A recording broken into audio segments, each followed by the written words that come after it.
Merci, bonjour à tous.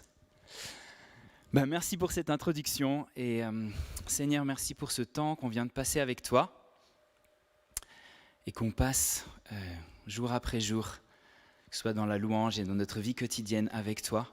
Seigneur, on veut te célébrer. Ton amour n'a pas de fin.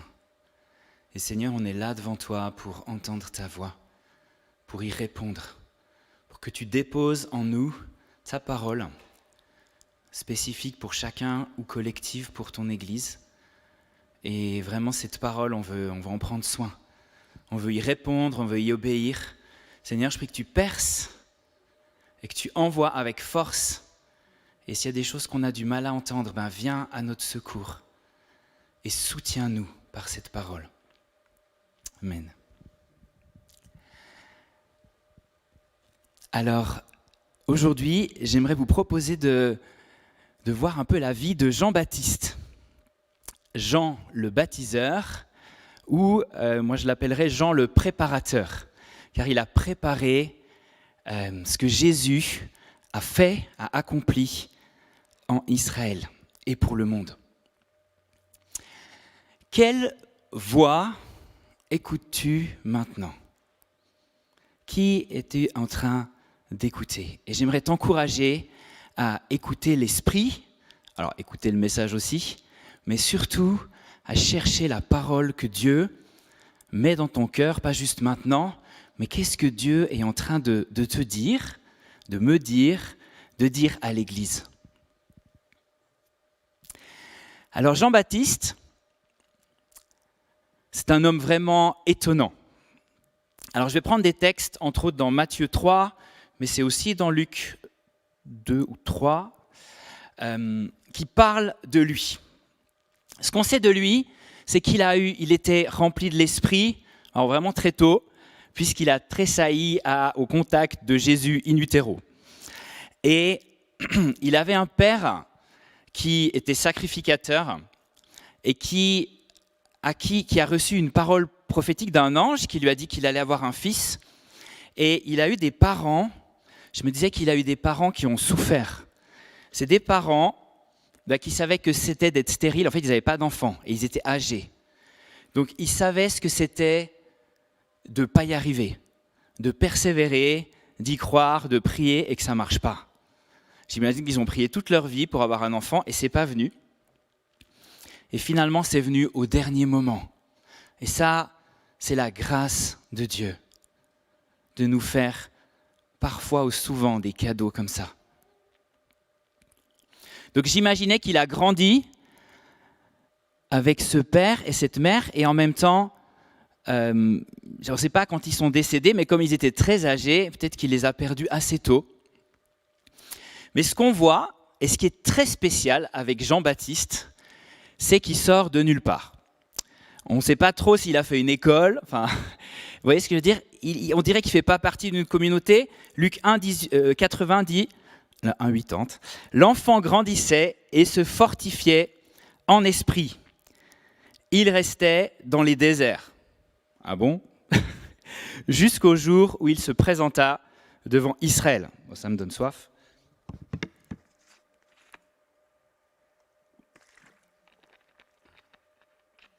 Alors au désert, on a soif.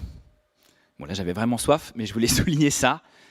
C'est que le désert, c'est pas là où on a envie de... C'est pas vraiment la vie. Et ce thème de désert, on va y revenir, mais est tout le temps présent pour Jean-Baptiste. Et Jean-Baptiste, il illustre la parole prophétique. Et quand Dieu parle, ça vient de nulle part. Et la première chose qu'on voit aussi pour lui, c'est son look. Jean portait un vêtement de poil de chameau. Alors, j'ai voulu illustrer ça avec ce beau manteau. Il a un vêtement de poil de chameau. C'est surprenant parce que dans la Bible, on se soucie absolument pas de comment les gens sont habillés. Jésus, on ne sait pas. Juste à la croix, on a une petite idée. Mais sinon, on ne s'occupe pas de ça. Pourquoi des poils de chameau et une ceinture de cuir autour de la taille? Il se nourrissait de sauterelles. J'ai pris mes sauterelles grillées. Je vais en manger une devant vous si vous voulez. Et de miel sauvage. Et on veut ? Non. Alors qu'est-ce que ça veut dire ça ? C'était pas un sacrificateur. Il n'avait pas quelque chose sur la tête. Il n'avait pas un pectoral. Il n'avait pas des vêtements de lin. Il n'avait pas des vêtements tissés. C'est le gars, on dirait un animal. Il est brut. Il mange pas du pain qui a été cultivé par les hommes. Il ne mange pas de viande qu'on aurait chassée ou même élevée, un mouton, un méchoui. Non, il mange des insectes et du miel. Alors, pourquoi c'est dit ça ? Parce que Jean-Baptiste, il incarne cette dimension prophétique, je crois. C'est comme ça que je le comprends. En fait, c'est l'homme nu. Il n'a rien. D'ailleurs, il n'a rien pour plaire. Il n'y a pas de look qui décoiffe, enfin si dans un sens, mais il a rien, il est comme un animal. Et je crois que ça nous parle de lui. Et en parlant de Jean-Baptiste, j'aimerais faire ce parallèle avec qu'est-ce que Dieu fait quand il déverse sa parole prophétique et sa parole de repentance avec nous. Donc déjà, ça veut dire pour moi que la parole, quand la parole de Dieu arrive, souvent elle n'est pas forcément séduisante, et ni très, très emballée, on va dire. Et ça nous ramène à ce que Dieu, il attend qu'on se mette à nu devant lui, sans artifice, sans tout ce qu'on sait faire, nos compétences, tout ça, ça c'est bon, mais il veut notre cœur. Et que le côté, des fois qu'on arrive presque comme en disant, mais je suis qu'un animal, j'ai rien à moi devant toi, j'ai rien à prouver.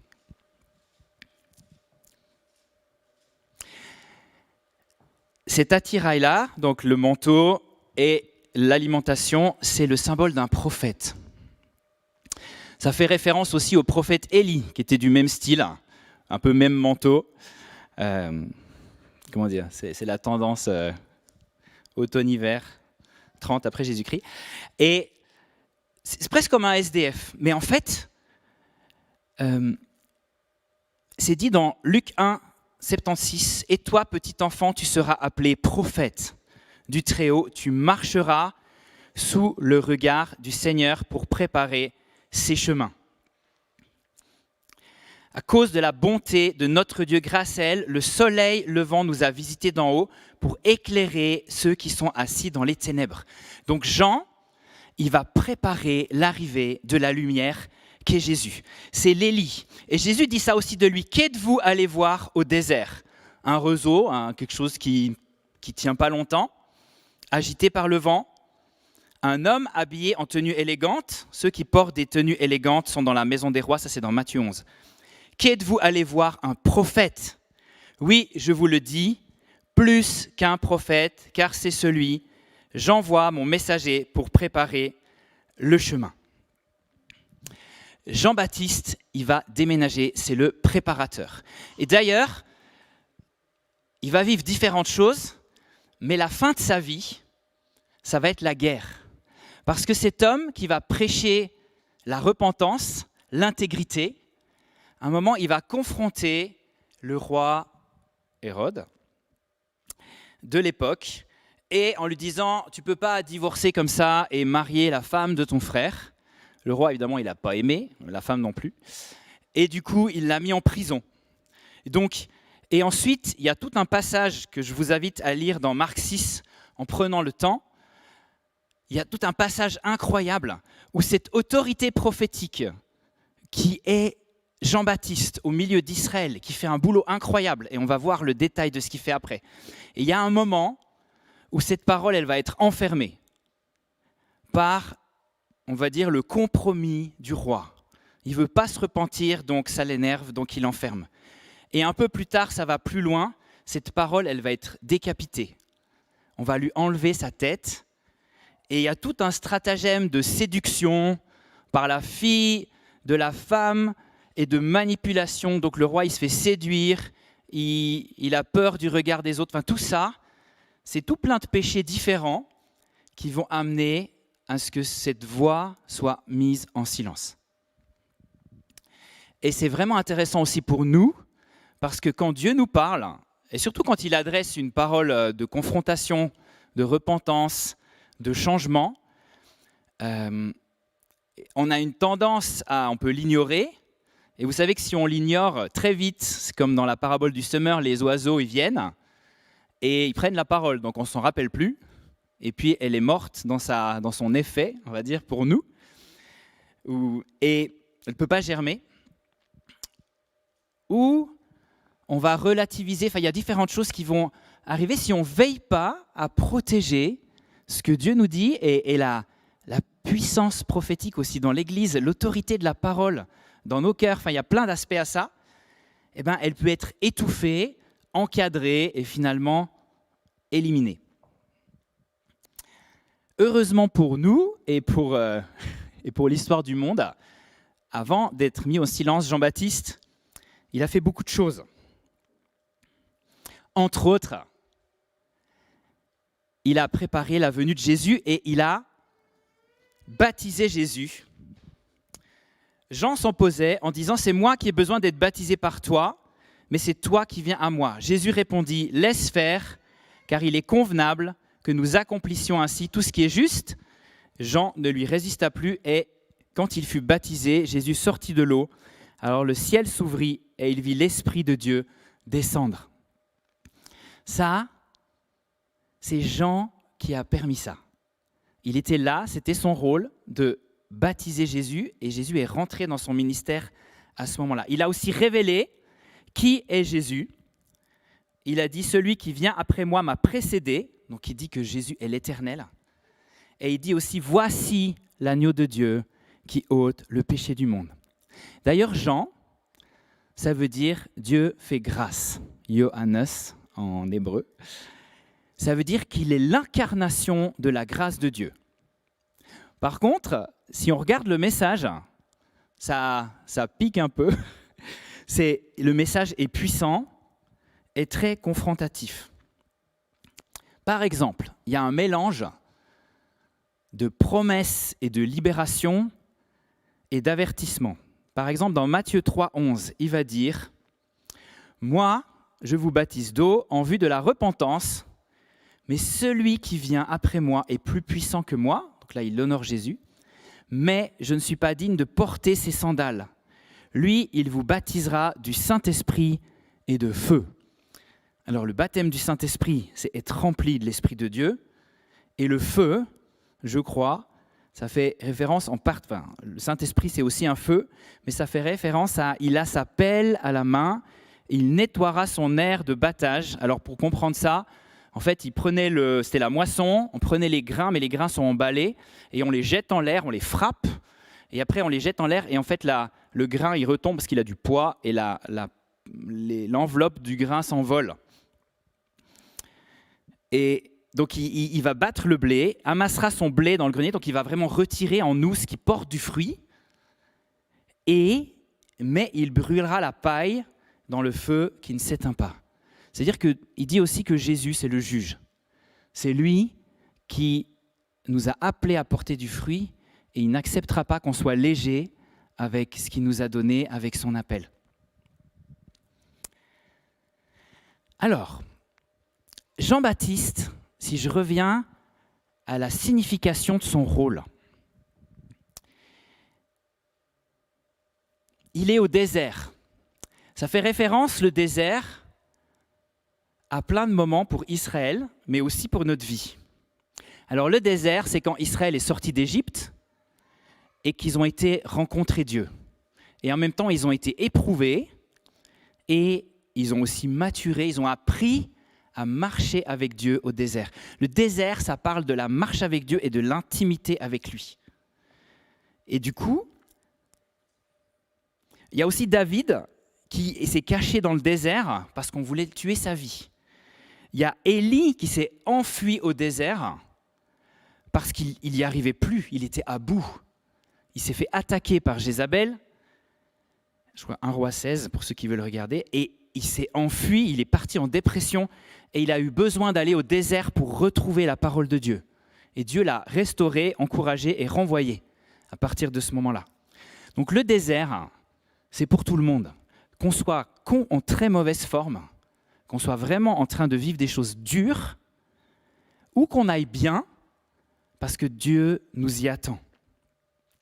Le désert, c'est aussi Jésus qui va au désert une fois qu'il est rempli de l'Esprit, et il y va, il a jeûné, donc il a jeûné et prié, donc comme ça que je le vois, il a passé du temps avec Dieu, et aussi il a passé un peu de temps avec le diable, qui est venu le confronter. Donc le désert, c'est aussi l'endroit où on est testé, mais du coup quand on est testé, et qu'on y arrive, des fois on n'y arrive pas du premier coup, mais Dieu persévère avec nous, et Dieu installe quelque chose de nouveau en nous.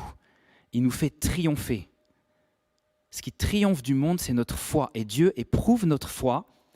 Et je sens que Dieu, je crois aussi que, c'est peut-être pour certaines personnes en particulier, pour nous tous à un moment ou à un autre dans notre vie, Dieu nous appelle au désert, nous appelle à jeûner, à chercher. Il y a eu J'avais à cœur de parler de Jean-Baptiste, ça m'est venu quand on priait avec l'équipe élargie l'autre jour. Et je me disais, oui, il y a eu ces paroles que l'Église du Centre de Vie actuellement est dans une phase de préparation, que Dieu prépare. Après, il y a des préparations personnelles, et là, c'est collectif.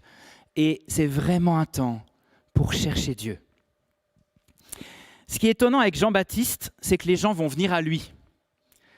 Les habitants de Jérusalem et de toute la Judée, de toute la région du Jourdain, se rendaient vers lui, reconnaissant publiquement leurs péchés. Ils se faisaient baptiser par lui dans les eaux du Jourdain. Alors je trouve ça très intéressant parce que Jean-Baptiste, déjà il n'y a pas de marketing, il n'y a pas de packaging, c'est la voix qui crie dans le désert. Ça veut dire que c'est la voix qui crie là où personne n'est là. Et en même temps, cette voix, elle crie tellement fort, où il y a l'esprit qui appelle les gens, et les gens, ils sortent des villes, ils sortent de leur style, ils sortent de leur vie quotidienne, et ils se rendent dans ce désert. Et de nouveau, ce n'est pas juste pour rencontrer Jean-Baptiste, ils vont rencontrer Dieu. C'est ça que ça veut dire. Et Dieu nous appelle à le rencontrer, à le chercher, et ce n'est pas forcément toujours complètement séduisant au départ, mais le cœur, si on aime Dieu, on va sentir cet appel. Et donc, il y a des gens qui sont venus. Et c'est à ces gens, Jean-Baptiste, il dit des choses, il dit « Qui vous a appris à fuir la colère à venir ?» Il appelle à la repentance et les gens se font baptiser, ils reconnaissent publiquement leur péché. Donc il y a un niveau de conscience du péché. Je vous rappelle que c'est un peu comme l'Église, c'est le peuple d'Israël. Ils ont la loi, ils ont Dieu, ils prient toutes les semaines. Il y a des synagogues, il y a le temple. Il y a vraiment il y a une vie spirituelle qui est là, peut-être pas chez tout le monde, mais c'est pas des païens. C'est pas des hindous, c'est pas une autre religion. Ils connaissent l'Éternel, ils ont sa parole. Et pourtant, il manque quelque chose. Ils se sont habitués. On ne sait pas exactement, mais moi, ça me parle, en tout cas pour ma vie. Il y a des fois, je lis la Bible depuis longtemps, donc je m'habitue à ce que je lis.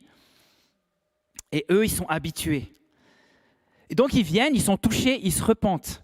Et là, Jean-Baptiste, il ajoute une couche, il dit « Produisez donc des fruits qui confirment votre changement d'attitude et ne vous mettez pas à vous dire en vous-même « Nous sommes chrétiens depuis longtemps. » Bon, c'est moi qui transpire. Nous avons Abraham pour ancêtre. Voilà.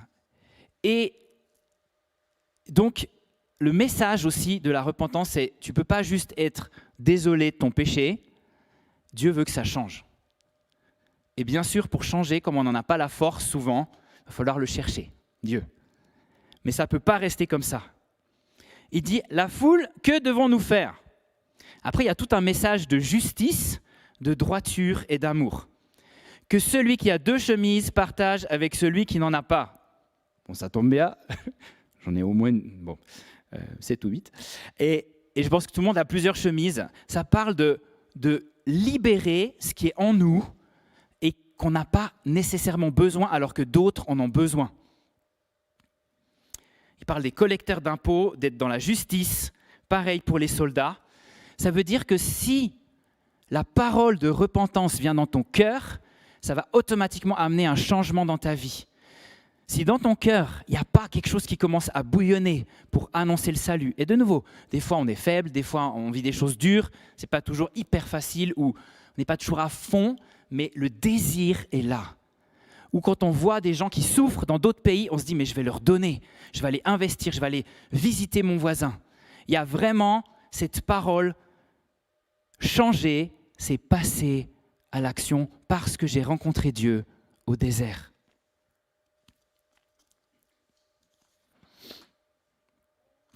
Jean, il est cette voix qui crie dans le désert. Et il est cette voix qui fait préparer le chemin du Seigneur. Rendez ses sentiers droits, donc le chemin, les sentiers, toute vallée sera comblée, toute montagne et toute colline sera abaissée, ce qui est tortueux sera redressé et les chemins rocailleux seront aplanis. On dirait une piste d'atterrissage. Enfin, moi, c'est à ça que j'ai pensé. Et en fait, qu'est-ce qu'il est en train de faire ? Il est en train de préparer la venue de Jésus. Alors là, moi, je me suis dit, mais en fait, c'est Jésus qui vient derrière. Pourquoi il y a eu besoin de Jean-Baptiste ? Pour le baptiser, ok, mais pourquoi ? Parce qu'il a dû préparer les gens. Qu'est-ce qu'il dit là ? Et je me disais, si un avion atterrit et que la piste d'atterrissage, elle n'est pas en place, ça va dérailler. Et pour nous, je crois que c'est la même chose. Cherchons Dieu, passons du temps avec lui, soumettons-nous à lui, cherchons son cœur, parce que sinon, on ne sera pas capable de recevoir ce que Dieu veut nous donner. Et après, j'ai pensé à plusieurs, je vois que mon temps avance, j'ai pensé à plusieurs choses. Et donc, les gens qui ont reconnu Jean-Baptiste, en tout cas certains, ils ont pu recevoir Jésus. Les pharisiens, en tout cas les responsables du temple, la plupart, on dirait que ça n'a pas passé. Eux, pour Jésus, c'était la sortie de route. Et ils se sont vraiment perdus dans la colère qu'ils ont eue contre lui, dans la haine et dans l'incrédulité. Et si Jean n'était pas venu, peut-être qu'on aurait tué Jésus plus tôt à Nazareth. Peut-être qu'est-ce qui se serait passé ? Donc si tu ne prépares pas ton cœur, tu ne peux pas, on ne va pas y arriver. Déjà que c'est difficile. Et en même temps, je ne dis pas ça comme un message pour décourager, mais vraiment comme un encouragement à chercher l'intimité avec Dieu. En tout cas, en Israël, il y a deux choses qui se sont passées. Il y en a qui ont regardé Jésus un peu avec légèreté. Ils se sont un peu moqués de lui. Alors, on parlait de... Il y a ceux de Nazareth qui n'ont pas supporté, mais je pensais à « Malheur à toi, Chorazine, malheur à toi, Bethsaïda, car si les miracles accomplis au milieu de vous l'avaient été à Tyr et à Sidon, il y a longtemps que leurs habitants se seraient repentis, habillés d'un sac et assis de la cendre. » Je crois que moi, j'ai vu ça dans ma vie plusieurs fois, où j'ai dû chercher Dieu, ou des fois je ne l'ai pas fait, et j'ai vraiment loupé, je n'ai pas vu des choses qu'il faisait, où je n'ai pas entendu son reproche, ou ce qu'il voulait changer en moi. C'est comme, des fois, l'être humain, on est parfois aveugle. On est un peu avec les poils de chameau, on est un peu comme des ânes, il y a vraiment une dureté dans notre cœur que Dieu connaît, et il a prévu de nous donner un nouveau cœur. Mais prenons sérieusement ça. Donc il y a tous ceux qui ont vu Jésus, qui ont dit c'est génial, il a guéri les malades, alléluia. Puis après ils ont dit passons à autre chose. Et puis je pensais aussi à ceux, c'est intéressant, si notre cœur n'est pas humilié dans la présence de Dieu, si Dieu n'a pas préparé notre cœur et s'il met sa puissance en nous ou dans l'Église, et il veut mettre sa puissance, il la met déjà, mais il veut l'augmenter. Le projet de Dieu, c'est les conversions, c'est les repentances, c'est les guérisons, c'est les délivrances, c'est la vie. C'est son royaume. Et son royaume, il commence à l'intérieur. Et des fois, il se voit fortement à l'extérieur.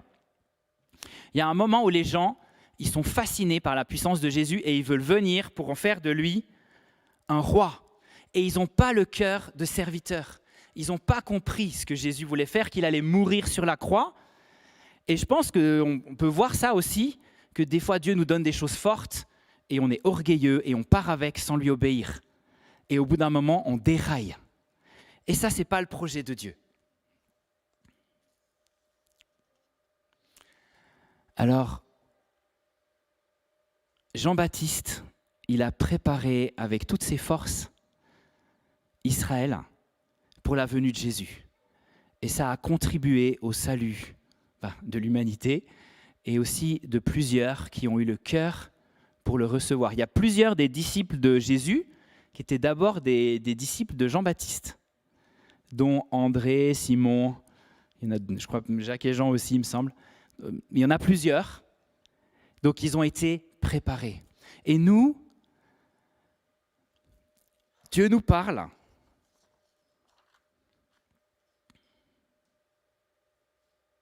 Et il nous prépare. Et j'aimerais terminer par ça. Il nous prépare en nous appelant dans l'intimité avec lui, dans le désert, à nous détourner du mal. Il nous appelle à laisser tomber les apparences pour reconnaître que parfois on a un poil de chameau et qu'on a besoin de recevoir un cœur d'homme et un cœur qui va en profondeur. Et c'est ce qu'il a prévu de nous donner.